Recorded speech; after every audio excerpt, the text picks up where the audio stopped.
তো একটি বড় খবর, আপার প্রাইমারি প্যানেল প্রকাশ নিয়ে গুরুত্বপূর্ণ নোটিশ প্রকাশ। তো আপনারা স্ক্রিনে এখন দেখতে পাচ্ছেন পুরো নোটিশটা। অবশ্যই আমাদের এই চ্যানেলটিকে সাবস্ক্রাইব করে রাখুন, নেক্সট যে আপডেটগুলো আসবে সেগুলো তাহলে মিস করবেন না। সোশ্যাল মিডিয়া পেজগুলো ডেসক্রিপশনে, সেখান থেকে ফলো করতে পারেন।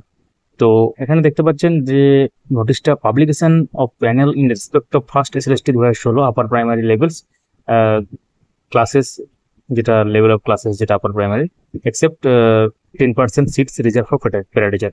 তো এটা প্রকাশ হয়েছে 23/9/2024 আজকে ডেটে। It is notified for all concern that panel for the above mentioned recruitment process will be published on 25/9/2024, অর্থাৎ 25/9/2024, অর্থাৎ 25 সেপ্টেম্বর পাবলিশ হবে, in compliance with the solemn judgment dated 28/8/2024, অর্থাৎ 28/8/2024-এ MAT 638/2021 যে মামলাটা, সেই মামলার সাপেক্ষে এবং কানেক্টেড যে ম্যাটার্স, অর্থাৎ এই জাজমেন্ট যেটা হয়েছিল সেই অনুসারে কিন্তু এখানে প্যানেল প্রকাশ হতে চলেছে এবং 25/9/2024-এ প্যানেল প্রকাশ হবে।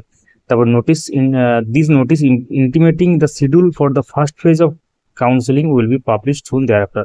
তো ফার্স্ট ফেজ কাউন্সিলিং এর যে ব্যাপার, সেটা কিন্তু পরবর্তী ক্ষেত্রে প্রকাশ পাবে। তো গুরুত্বপূর্ণ তথ্যটা আপনারা জানতে পারলেন। সঙ্গে থাকবেন এই চ্যানেলের এবং সোশ্যাল মিডিয়া পেজগুলোতে যুক্ত থাকবেন, তাহলে কোনো রকম আপডেটগুলো মিস করবেন না।